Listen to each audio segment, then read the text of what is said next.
One of the most controversial questions in modern day Jewish life is about whether or not Holocaust education has actually done more harm to the Jewish community than good.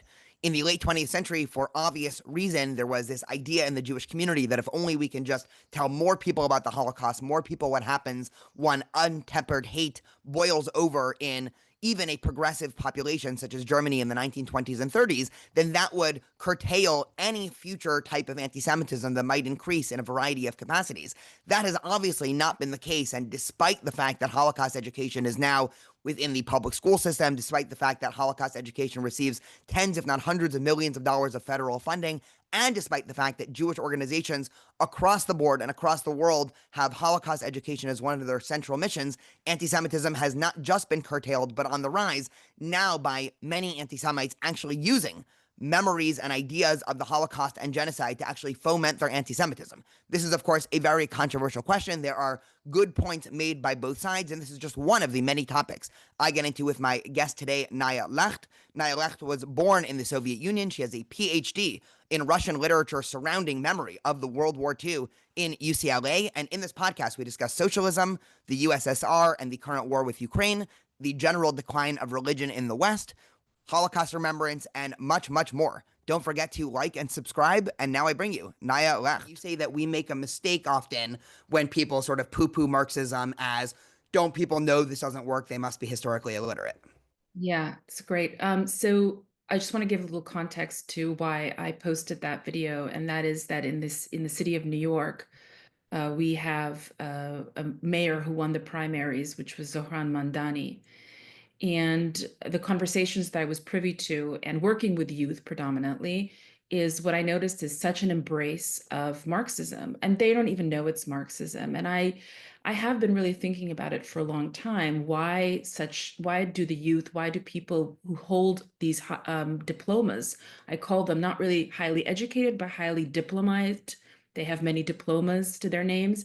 Why do they embrace this ideology? And I find that it is unproductive to say, well, they're just historically illiterate or they are just cheap, because ultimately, if you kind of zoom out and think about the West, and that's a construct I understand that's a little nebulous, but if I'm thinking continentally Western Europe and the United States of America, I think by and large, what we've been seeing is the erosion of religion and religious identity.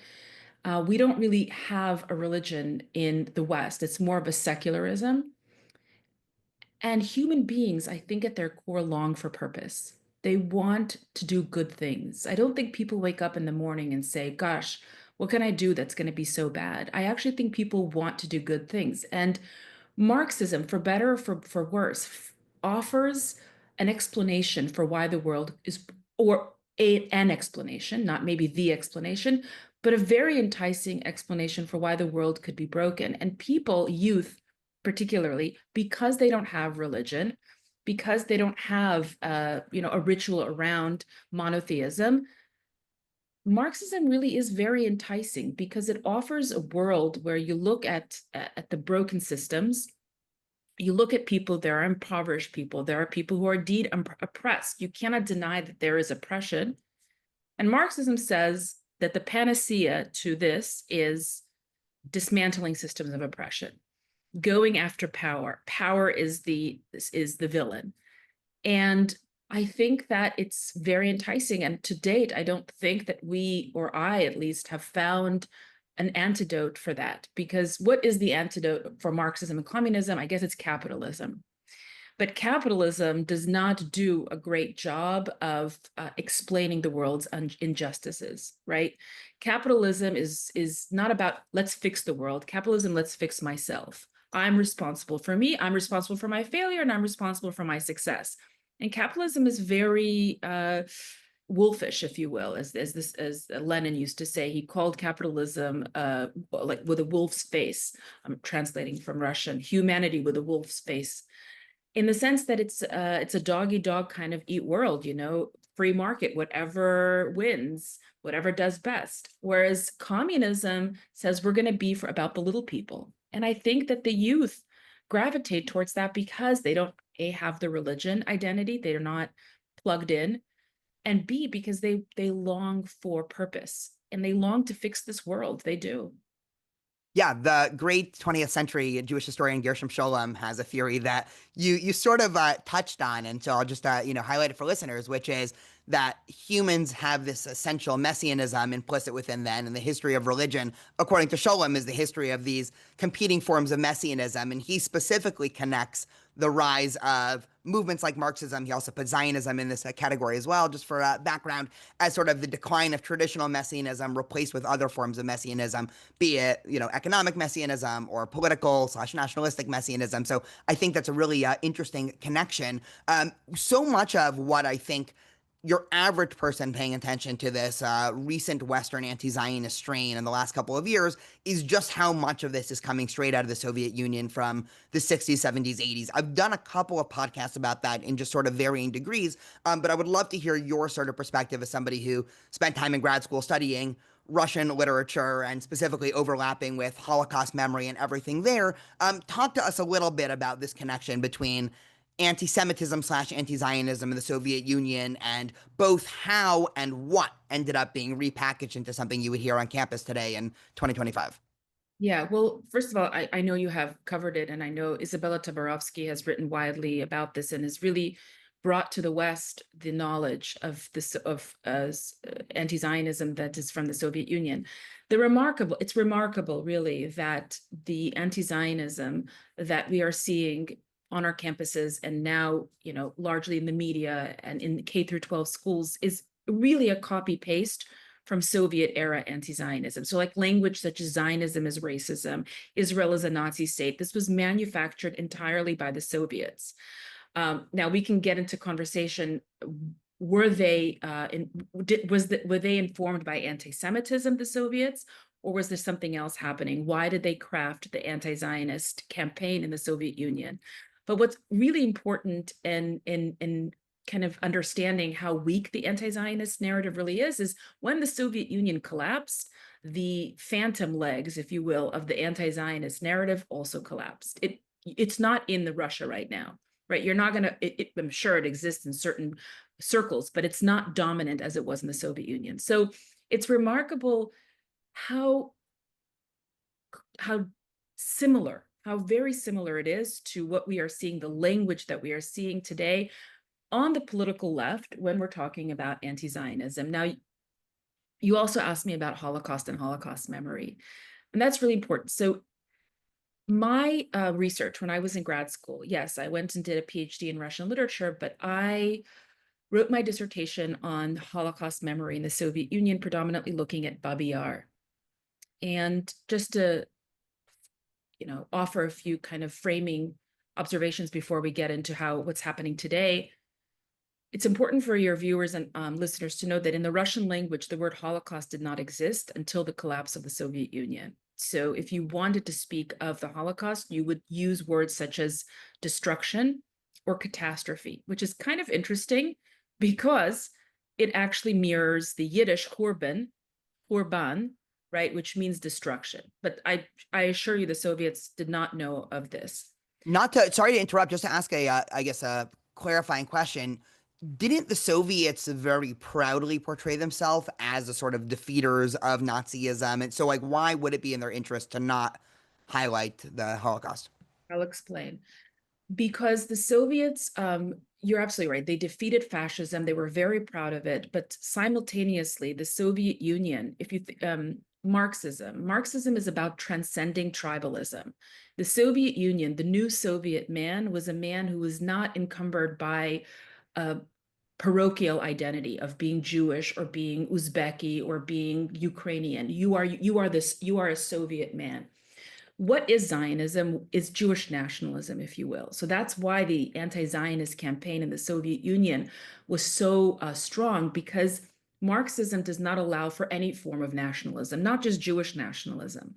And so when they started to talk about Second World War, if you talked about the Holocaust and you didn't, and named the Jews, you are basically allowing a window of opportunity for Jewish nationalism to thrive. And that's a no-no in the Soviet Union. So Marx said they have to transcend all tribal identities And so in the Soviet Union, when they talked about, for instance, the first monument to the quote unquote Holocaust in the Soviet Union was to Babi Yar, but it was in 1976. And it said, the placard, here, this is a monument to all peaceful Soviet citizens. So it erased the primary identity of those who were killed at Babi Yar, and they were killed because they were Jews. But you couldn't accuse them of lying because they were Soviet citizens. So it was brilliant in a way. So the way that they had couched the memory of fascism was that fascism was anti-Soviet, anti-Marxist. And so that's why you can't make really room for the Jew, because that would be. Why then in the Soviet Union did Jews have a J in their passport? Like, I mean, totally granted, you're totally right with everything. I mean, Marx himself, I mean, we could even go back to, the 1800s here. I mean, he sowed quite a bit of anti-Semitism. I think he conflated Jews with capitalism and, essentially said the religion of the Jews is, or the culture of the Jews is money and everything there. There's a lot to say about, Marx's anti-Semitism, but it seems like the Soviet, I mean, did Jews always have a J on their passport? Was it just at a certain time where Jews had to have a J on their passport? So that's a really important question, and maybe some people don't know this. In the Soviet Union, just like we are in America, we have ID cards. The people in the Soviet Union had ID cards, and it was number 8. Line number 8 was ethnicity. So the Soviet Union identity was categorized not by religion or race, but ethnicity.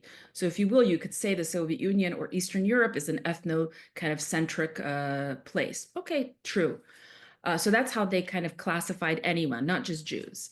But you're absolutely right. It wasn't like that in the beginning. Lenin, when he came to power in 1919, he delivered a very important speech against anti-Semitism.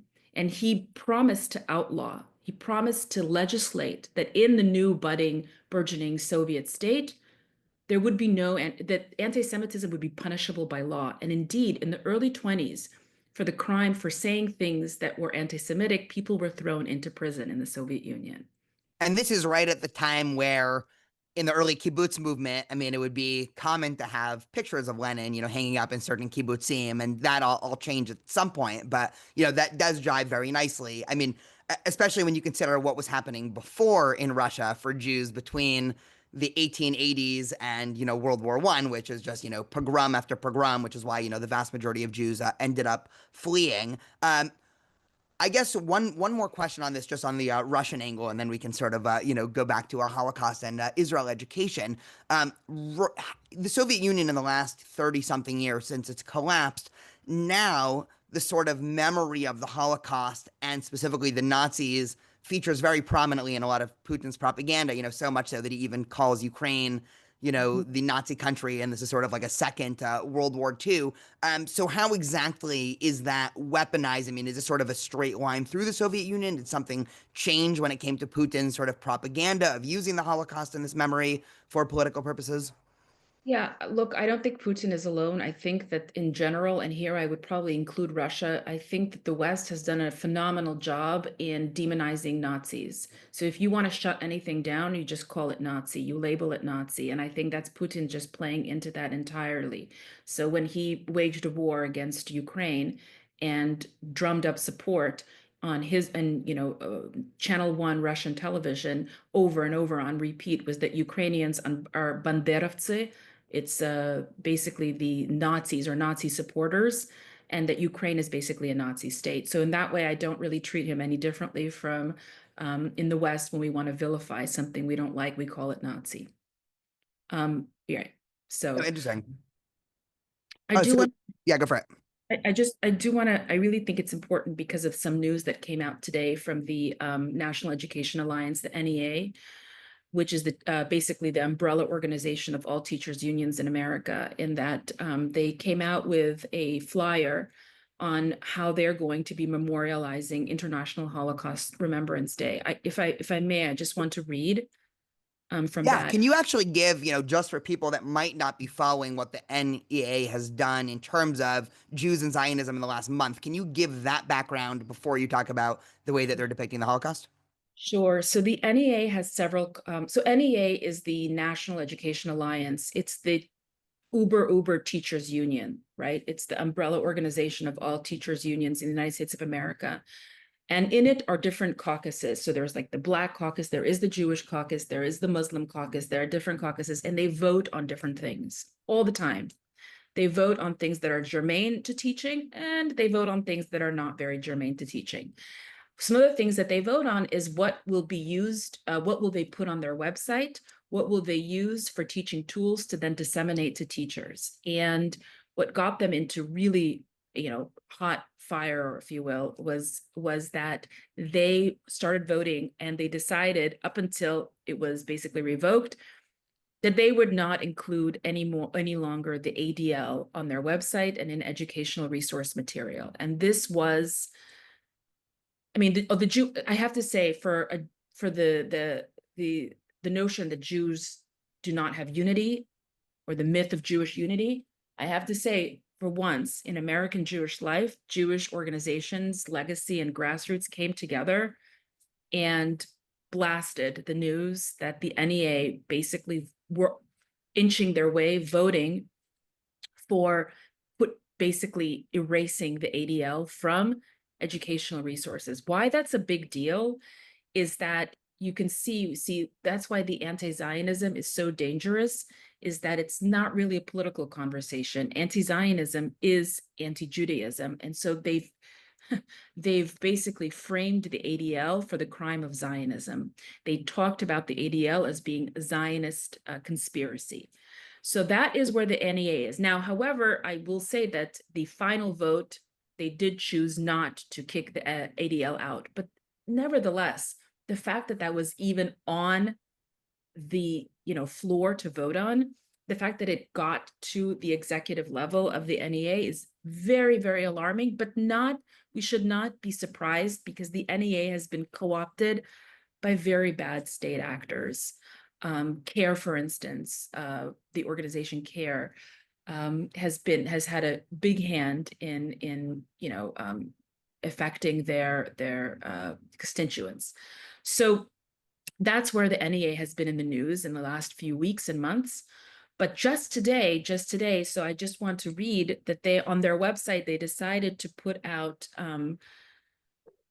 basically points for teachers of how they want to talk about International Holocaust Remembrance Day. So I'm reading this out loud.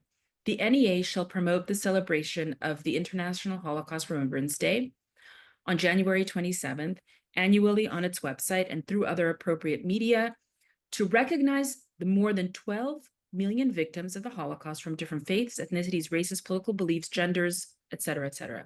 Now, it doesn't say Jews. That's impressive. I mean, in a bad way, obviously, but that's really, really impressive. I mean, that's beyond.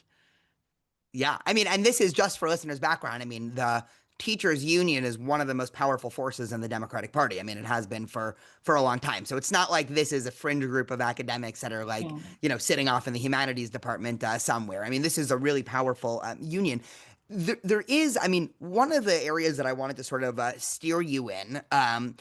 This is something that has been written about before, but I think it's sort of a question that's become kosher again in the Jewish community. And as somebody who teaches about this, would love to hear your thoughts, whether you strongly agree or strongly disagree with what I'm about to say.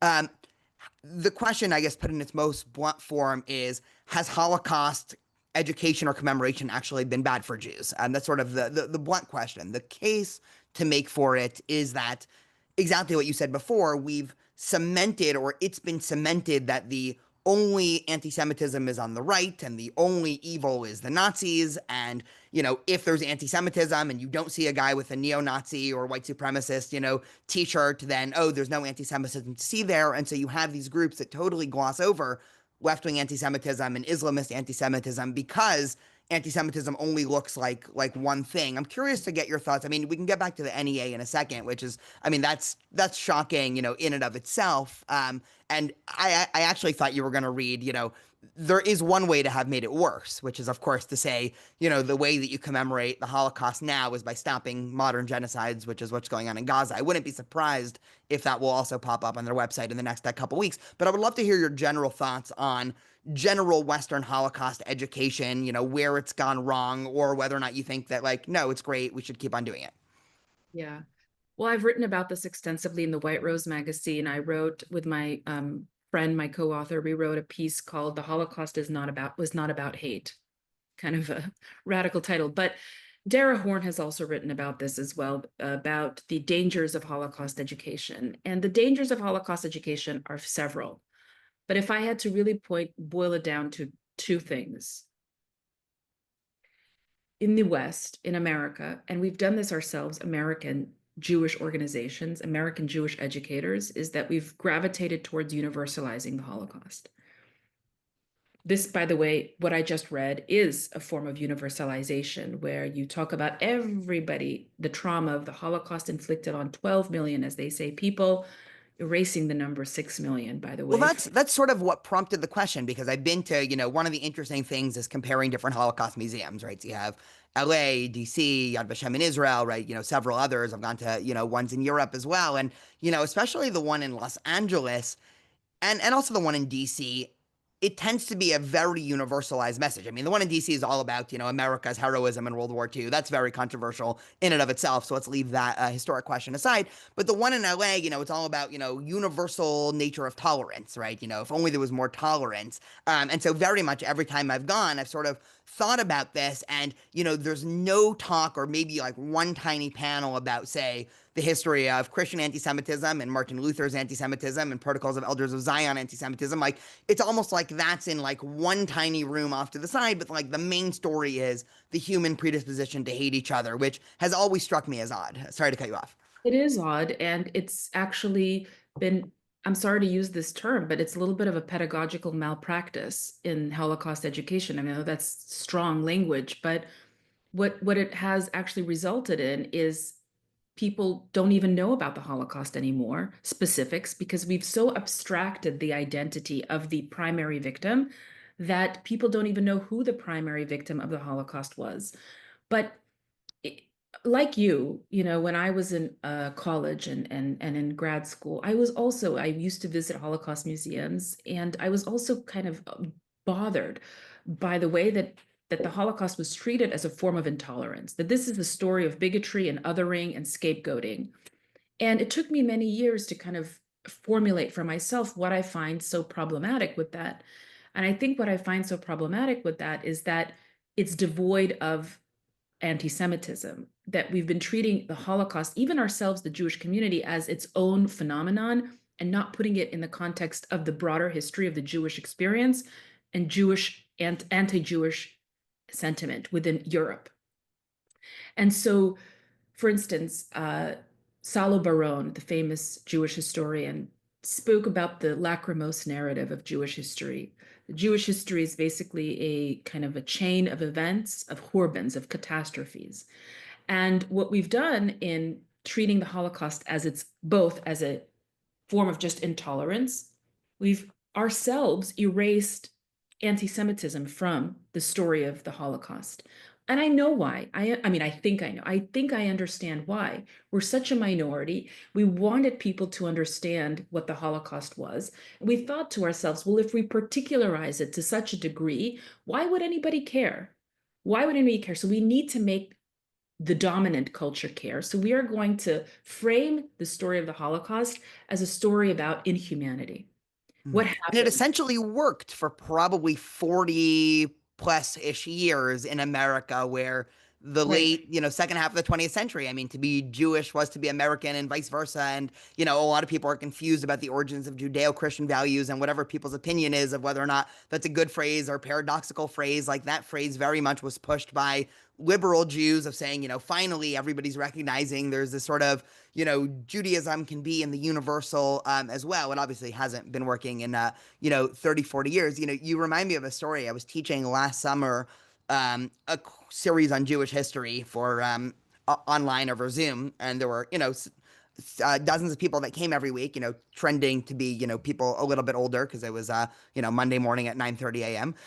And I was talking about the Spanish expulsion and subsequent Inquisition, and really just that 100 years between 1390 and 1490, where there was, frequent pogroms. And I essentially said, I was like, to understand how the Sephardic community pivoted after, the events in Spain, like this was the Holocaust of the late medieval ages. And after the Zoom call, I was staying along answering questions, and some older gentleman said, this was really interesting, but I don't like your use of the word, Holocaust of the Middle Ages, because, the Holocaust was this like unique singular event. And what you said exactly reminded me of this, of like, no, but the whole point is that it's not, right? Like, obviously the Holocaust was quantitatively worse than what happened in Spain. I mean, everyone would admit that, but like, if it wasn't for the Spanish Inquisition and subsequent pogroms and subsequent, all these fights over Jewish emancipation in Europe, there wouldn't be a Holocaust. And so I think you're exactly right. It's not as if like, in-group and out-group bias one day just grew to the point where people were rounding up Jews and putting them in camps.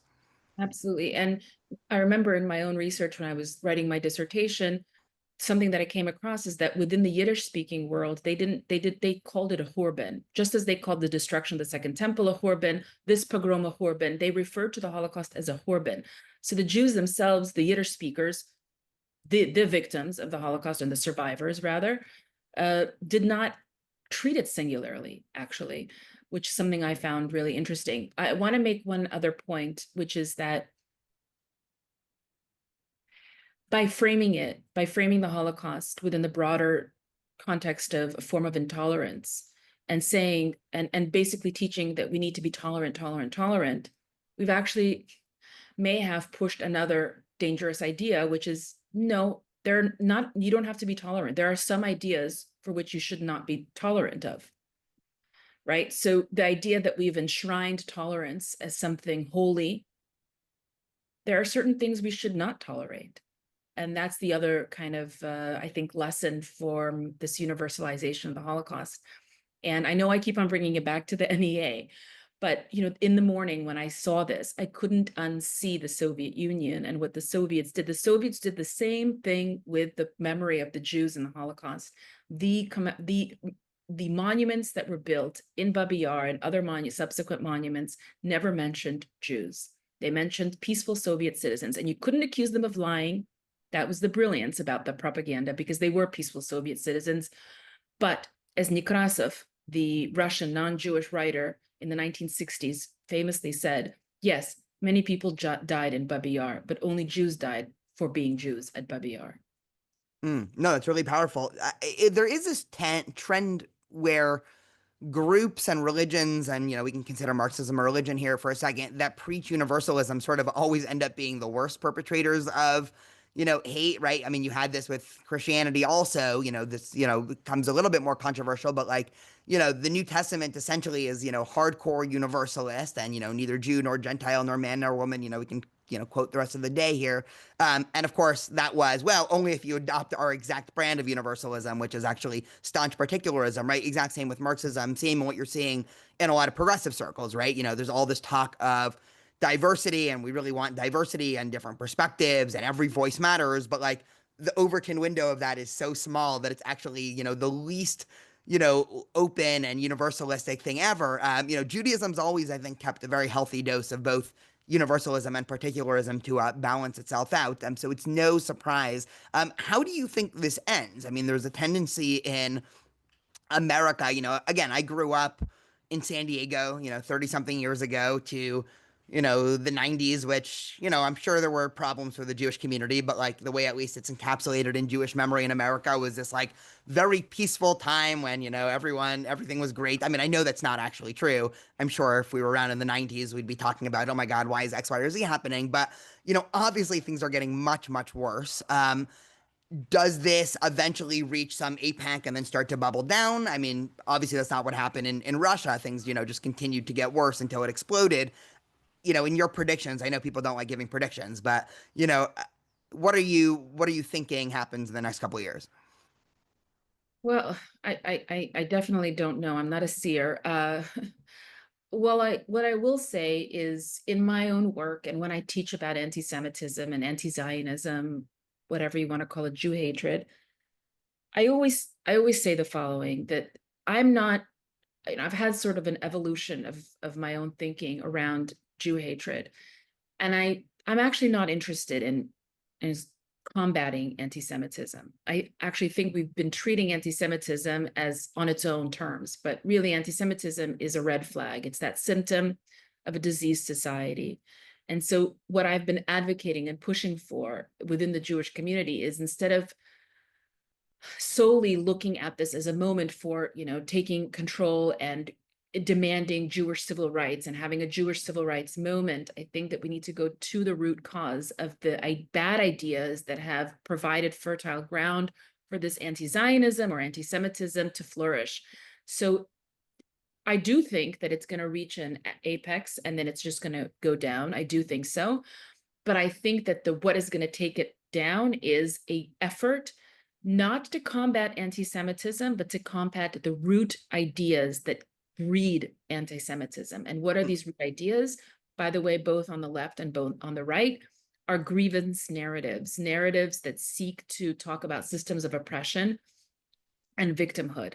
I think these are all very dangerous and provide, as I say, a breeding ground. So again, I cannot give you a prediction. I do think that it's mounting, it's surging. It hasn't even reached its peak. I don't think it's going to get worse, by the way, is my prediction, even more worse. And I think by worse, I mean Jews are going to be erased from public space and public narratives. And that's already happening, because that's part of Jew hatred, is lie, libel, erase. Lie, spread lies, libel the Jews, and then erase the Jew from spaces, public spaces. And so then it becomes very easy to do away with the Jew. Then it becomes much easier. So Yeah, we were saying before in terms of, not fighting anti-Semitism, but instead fighting sort of the root ideology. I mean, this gets into some really interesting criticism of groups like the ADL. I could even put Hillel International, I've worked for Hillel for 9 years, but, in that as well, where, talking about anti-Semitism within the lefty language has clearly backfired. I've long felt, that a lot of efforts to fight anti-Semitism are sort of useless at best. You seem to be implying the argument that they've actually, backfired. They're not just useless; they've actually been sort of like a own goal of sorts. But I have noticed that. I mean, I wonder. I'm sort of thinking out loud here. I've never really done an episode on the ADL or anything there. I'm wondering if you think this is going to cause groups like the ADL, or we can even talk about Hillel as well, that sort of have wanted to exist within the sort of liberal and progressive milieu for a long time. And when it was Black Lives Matter, they went along with it. And when it was sort of the, LGBTQ movement, they've gone along with it. And, whatever movement, they're sort of like happy to, acquire the language of progressives and also adopt the causes. All of a sudden now is this, no pun intended, come to Jesus moment for these Jewish organizations, where it's like, oh my goodness, we've been doing this all wrong. And that will coincide with obviously a Jewish departure from the, I just on my last podcast, I had a debate with a friend of mine, should Jews leave the Democratic Party? I was playing devil's advocate. I was saying no. He was saying yes. But as we joked many times on the podcast, we easily could have been flipped in those reversals because, like most American Jews, I was quite liberal as of, 2 years ago. And now having this political crisis. But I'm curious to get your thoughts, and you can touch on either the liberal Jewish community angle or sort of jump in wherever you want. yeah, well, I want to caution, and myself including, I don't think that Jews should throw their support to any political party. So, okay, we find out that maybe the Democratic Party is alienating and is dangerous, and we go, okay, the Republican Party. And I've been there, and I've been the one to support. But what I'm finding is that Jews should be very careful. We should not throw our support to any political party, because the danger is that these political parties weaponize anti-Semitism and create political theater from our trauma. And I'm not trying to speak the language of the left. I'm being quite serious here. And so you're the rabbi, I'm not the rabbi, but something that gives me a lot of anchors me and centers me is when God chose us as the chosen people, Am Kadosh. Something that the rabbis taught me years ago was that the word kadosh has been mistranslated to mean holy or chosen, but as you know, it means separate. That we need to reclaim, and we, the Jewish community, that we are a separate people. Frameworks built for others may not work for us. Parties that we think are safe today may not be safe for us tomorrow. And so we need to be very aware of that and not give away our power to any political party. That's what I believe. Now, regarding the ADL and other Jewish groups who have been playing who have been in concert with progressive movements, throwing their support, as you say, for BLM and LGBT. We could talk about why they did that, and then coming to a moment of crisis and saying, "Oh my God, we're now on the dinner plate." As you see with the NEA, they try to vote them out.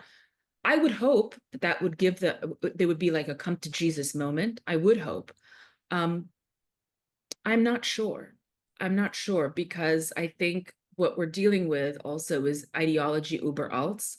And so I wonder what their governing ideology to this day is.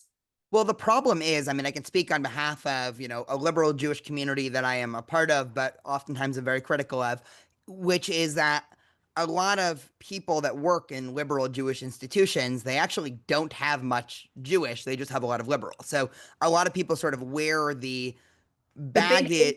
Jewish. But the thing is that when you've existed in this space far longer than I, but every time I would speak to them, they actually say, but it's because we are Jewish that we need to embrace these causes. It's an outgrowth of my Jewish identity. Sure, but I'm always skeptical, both on the right and the left when, because I've had, because I think one of the things that I like to teach students is, I think Jewish tradition is inherently multifaceted. And I think that's what makes Jewish tradition incredible and why, I'll probably, hopefully never get bored of, teaching about Jewish history and Jewish ideas and Jewish texts throughout the history of Jewish ideas and texts. You can see these tensions between, any human tension that you might want to have, pragmatism versus idealism, we can go down the list. And Jewish sources are forcing us to wrestle with these tensions. Overly simplistic readings of Jewish tradition, which is Jewish tradition is all about Tikkun Olam, and Tikkun Olam is all about rallying for Black Lives Matter. Or on the flip side, Jewish tradition is all about self-preservation at all costs, and that just means Jews need a strong army, and we don't need to worry at all about, the ethical imperative of what it means to have power, right? Like, both of those views are like one sliver of Jewish tradition. And so in the liberal Jewish community, I mean, there's been this joke that I've had with sort of other colleagues at Hillel, or sort of have my mindset on this, where you see like the same 15 quotes from like Pirkei Avot and Talmud, at every single Hillel conference. Just, like how many times can we read the same text about Hillel standing on one foot saying, don't do what is hateful, to you, to your neighbor. Like there are other texts there in the Talmud as well, right? I can promise the Talmud is not, 2 lines long. And so I think it is going to be sort of an interesting time. And I have seen this change a little bit where some people have actually, kind of crept away from the Jewish community and Jewish professional life. I've seen a lot of people stop working for Jewish institutions since October 7th because of this tension of, well, if my biggest thing to come to the Jewish institution was because I really care about LGBTQ rights and I wanted Judaism to be a vehicle for that, all of a sudden now that this is almost impossible, maybe it's time to leave the Jewish institution. And people on the other side say, oh my God, I actually have to sort of like reclaim what's inherently Jewish within myself and tradition, because it's clear that I can't use other thing, whether that other thing is good or bad, by the way. I'm not really giving a stance on that, but like this other thing can't just be an appendage to actually lacking any Jewish content. So I think it is a really interesting conversation. I mean, I'm not really sure, I don't know enough about the ADL compared to, say, groups like Hillel, but it does strike me that a lot of, at least, experience I've had with doing ADL trainings, there is also like a universalized message of hate, and not so much like let's talk about Protocols of Elders of Zion, and let's talk about, what St. Augustine was saying about Jews and what Martin Luther was saying about Jews. I mean, I think this is, crucially important to understanding, anything that's going on now. Absolutely, absolutely. But I have to tell you, I'm a big critic of legacy organizations myself, but I'm also somebody who pursues truth, and I need to say the truth, which is I have seen in the post-October 7th world that groups like ADL are now much more willing and doing the actual educating on the protocols of the Elders of Zion.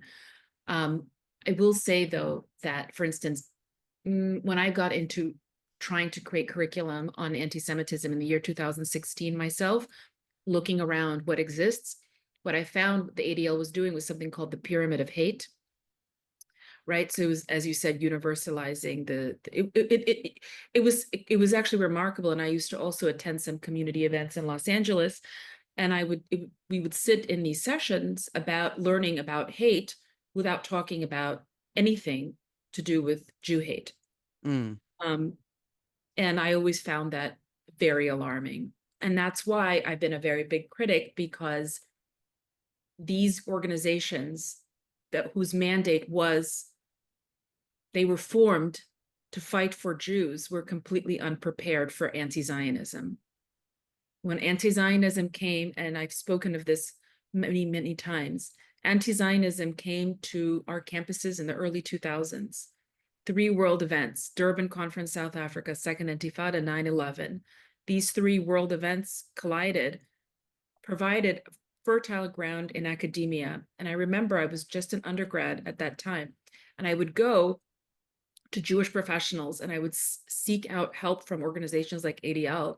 And what I was told back then was that anti-Zionism is not anti-Semitism. It's just a political disagreement. It's criticism of a government.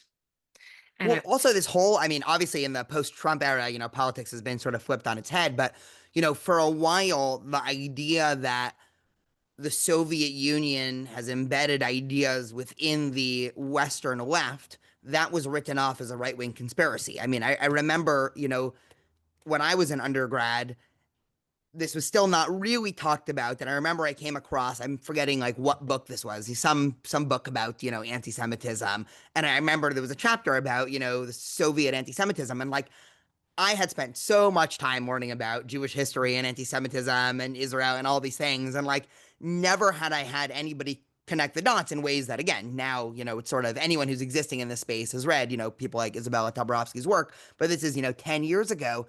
And I remember bringing this up to people every time I subsequently saw things on campus, like, genocidal, white supremacist, racist, whatever. And it was still kind of like poo-pooed by, Jewish studies faculty that I was very close with of, oh, a lot of this is just sort of like right-wing conspiracy, anti-Russia stuff in general. And so I think, with a lot of groups, there was sort of like, that desire to hold back. Also, the other inconvenient truth that I think, for groups like Hillel, which is now something that I see people wrestling with, is a lot of this stuff has been, refracted straight through the Muslim world. I mean, and this is not an essentialized argument. Again, as I always tell students, if I'm being reincarnated in the year 900, I'm picking, the Islamic world over Christian world every time. But like for the last 80 plus years, the protocols of elders of Zion plus Nazi-like anti-Semitism have in the Arab just world, yes. gone straight through the Arab world. And this is just sort of I mean, you can just look at Pew polling from any Islamic country. And, again, with migration to especially places like Europe, they're sort of bringing in that same flavor of anti-Semitism. And that's a politically incorrect thing. Now post October 7th, people, I think October 7th, at least for Jews, killed the idea of political correctness, because if every time I post a video, 100 people comment that I, am a Nazi, Hitler, genocider, all of a sudden being called like racist, it's like, oh, okay, it's like, number 50 down in the insults list. But before there really was this, like even when you would bring up, in liberal Jewish circles, like, hey, the, SJP or the Islamic community on campus, like are sort of cycling these ideas that just seem vehemently anti-Semitic. You would always have to be like walking on eggshells because like, oh my God, you don't want to be blamed for Islamophobia. I think that's changing in a lot of ways now. Europe's also going through some major shift with that, but I would love to hear your thoughts on that as well. Yeah, I want to comment on something you previously said when you were, at least I think you said, an undergrad, and you were talking about the Soviet influence into anti-Zionism, and Jewish studies professors were telling you, oh, that's a right-wing conspiracy. I encountered similar things, but what I want to tell you is that I teach now, right? I teach predominantly high school students, and I also go and give talks in different youth movements. And one thing that I find very alarming and difficult to penetrate is when you do talk to them about anti-Zionism and you want to show them that the anti-Zionism traces back to the Soviet Union and communism, they look at you, they stare, and it means absolutely nothing to them. You might as well have said that these roots of anti-Zionism go into Bali or, I don't know, Uganda. It means nothing because they don't know anything about the Soviet Union. And now, if I said, "Oh, the roots of anti-Zionism have go back to Nazi Germany," such would be so much easier. why am I sharing this with you? Because again, back to what I said, which is what is anti-Semitism compelling, at least me? It's not really to fight anti-Semitism, but to fight bad ideas. Bad ideas communist ideas, I think, are bad ideas. Sorry, I do. And so we have done a poor job educating youth. They don't know what communism is. They don't really understand. They don't understand what the Soviet Union is. They don't understand the crimes committed against humanity by the Soviets, by the Cubans, the Chinese, and what's happening in Venezuela right now, or has been. So, whereas what you and I experienced as students, whether in undergrad or grad school, with Jewish studies professors telling us, exposing the roots of anti-Zionism and the Soviet roots is conspiracy, right-wing conspiracy. What I am encountering, and it's difficult to penetrate within high school spaces or the youth, is that it means absolutely nothing to them, really, that anti-Zionism comes from Soviet-era anti-Zionism, today's anti-Zionism. And that is something that I'm thinking of as something I'm very passionate about, of course, is education and curriculum building. Is how do we educate a new cadre of youth to not just be well-versed on the dangers from the right, but the dangers from the left? It is a big problem. I mean, I guess I can tell you a little bit like what I've done. I don't think I actually have the answer to this, but a couple of years ago, even before October 7th, I sort of my like gut reaction was telling me we should do fewer Holocaust events. I mean, it was just getting to the point where like every 2 months we were doing something Holocaust related on campus. It was always our most successful event, by the way, by number of students. Like to this day, I mean, I think we've sort of started to challenge the paradigm, but like you would never see a Hillel, or by extension, a lot of synagogues more full than if you have a Holocaust survivor come to speak, which on one hand is incredible. On the other hand, I think just like highlights this problem because I don't think I have ever in a local synagogue or Hillel, I think this is true. Maybe, I'm hoping somebody will comment that I'm wrong. But host a former Soviet, okay, so everyone knows Natan Sharansky, but like that's sort of like one person that everyone's like vaguely aware of who he is, but like I don't remember my synagogue or high school or Hillel in undergrad ever having somebody like Isabella Tabrowski or even yourself, like somebody who's actually from the Soviet Union, or I'm sure like one of your parents, that sort of type, which is probably just as important to understanding what's going on now, as is the story of Mizrahi Jews, which of course has also been something I've talked about this way too much on the podcast before, so we don't have to go into that, but like it's the same thing where like talk to Jews and their experience in the Muslim world, you know, we can even go back, before Zionism, but, talk to a Jew from Egypt, talk to a Jew from Iran and Iraq about their experience, about what dhimmi status actually meant, and about the ideas that they were coming into contact with in the national curriculum in countries such as Egypt and what they were saying about Jews. And so, like, I think this goes back to sort of like the general thesis, which is that, if anti-Semitism or Jew hatred or anti-Zionism, or all these are coming from all these different directions, like if we only double down on the Nazi, like, right wing, I mean, it's essentially like we're trying to defend our house from attackers on all sides, and we put like all of our defenses on one angle. And it's like, people can just kind of walk around here, which is essentially, I feel like, what the Jewish community, at least in America, has been doing for way too long. I know we've been talking for a while. Is there anything else you want to address, talk about, discuss? No, I'm just taking your lead. This is a great conversation, but I mean, if I could just briefly comment on what you just said, I think that there's some wisdom to there, because not to really appropriate the language of the left, but quote unquote lived experience, bringing people who are survivors of Soviet era anti-Zionism and having them talk about their experience is actually more powerful, I've also found, than saying, oh, look, this comes from the Soviet Union. Because, and this argument has been made by Dr. Einat Wolf, which is that we need to stop really going into these mental acrobatics. Is anti-Zionism anti-Semitism? When is it? When is it not? Because actually the case is closed. Wherever anti-Zionism is allowed to flourish, it translates to hate on Jews. And that's just it. And that really shuts down a lot of the conversations that I've had, at least with fellow Jewish anti-Zionists, who are trying to tell me that, you know what, it's not anti-Semitism, I always ask one question. Wherever anti-Zionism is put into practice in institutions, whether it's in the Arab world or in the Soviet Union, it translated into harm of Jews. It's undeniable. You cannot deny that Jews were harmed where there was anti-Zionism.